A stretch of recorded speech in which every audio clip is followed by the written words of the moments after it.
So please, Mr. DJ, read my dedication. Dedicate a record over the air to somebody special who doesn't know I care.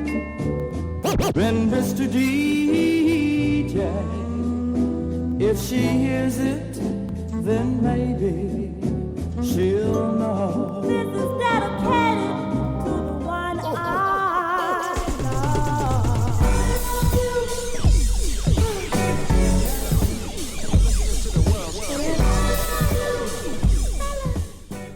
I'm Sir Veterano, and these are my Westside Stories.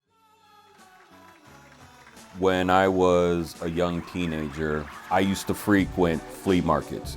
The flea market offered a lot of the things that I was interested in during that time. Hip-hop tapes, lowrider magazines, lowrider bike parts, subwoofers, things that I was really into at the time, things that were part of the culture, the California Mexican-American culture. It was like Amazon before Amazon, you know what I mean? It was a place where you could find things that you wouldn't find at JCPenney or, you know, Macy's or Ross or something like that. But one of the things that I really used to look forward to and I collected were the Westside Stories doowop oldie compilations. That's what I based this new album on. It was based off of that. So you have Westside Stories, the doowop oldies, and then you have my Westside Stories. So I kind of flipped it on that. I haven't been there in a long time. I mean, years. Should be good. I love the flea market back in the day, so be interesting to see what it's like now.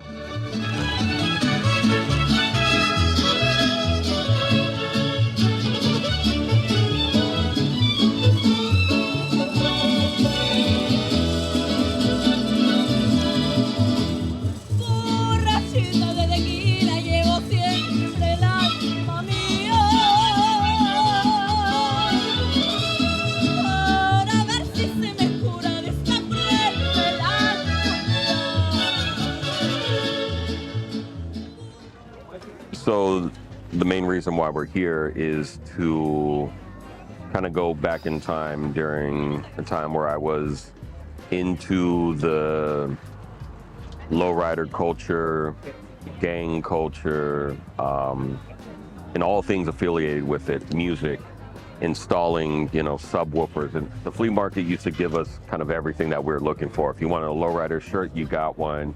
If you wanted some house shoes, you could find some fucking knee-high socks. They got them here all day. You can get your different rags depending on your affiliation. A lot of the inspiration that I got came from places like this, like at the flea market. So when I was 12, 13 years old, I used to play a lot of sports.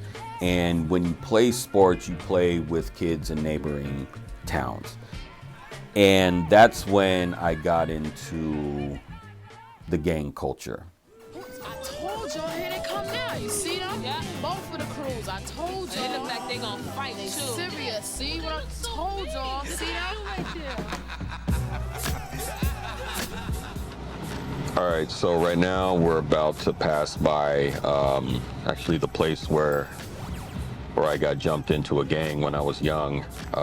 These apartments, they're still here. They're pretty much still the same. We're in the alleyway, and I remember someone's mom was hanging out the window because I was like trying to fight off like a bunch of dudes, and she was like, you know, she was like, he doesn't want to fight, or it was something like that, and I was like trying to punch back, but the whole point is for you to get roughed up before you can officially be in the clique and shit. So we had a little bit of an audience, but yeah, right over there. So I essentially was getting beat up voluntarily by people to show that, you know, that I got what it takes to be in a gang. So I was like kind of fighting back, but you also have to just take it kind of a thing. And then afterwards it was all love. And so that kind of started my gang affiliated life for a few years. And, I don't look back on it like proud of it. I look back on it as a learning experience, and having had no male figure around to give me any guidance, I kind of just found male camaraderie in these people.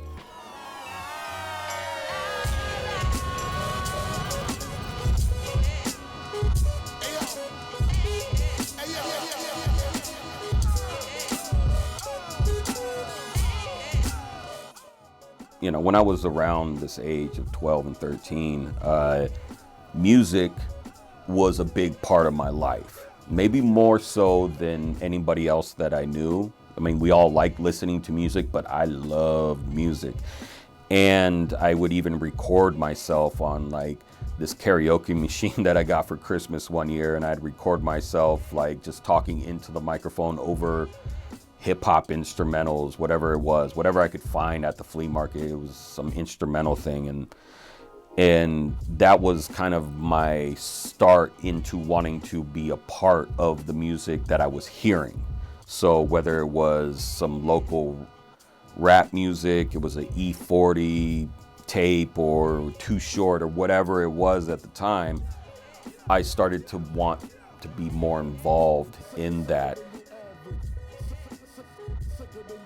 Kind of all come full circle. So from just being a kid, being influenced by these people, to now being able to work with these people, and then being back in the old neighborhood, it's kind of a full circle thing. It's pretty, I didn't really put that together until just now, that I got a song with E40 now with Mitchie Slick, and that's pretty fucking cool.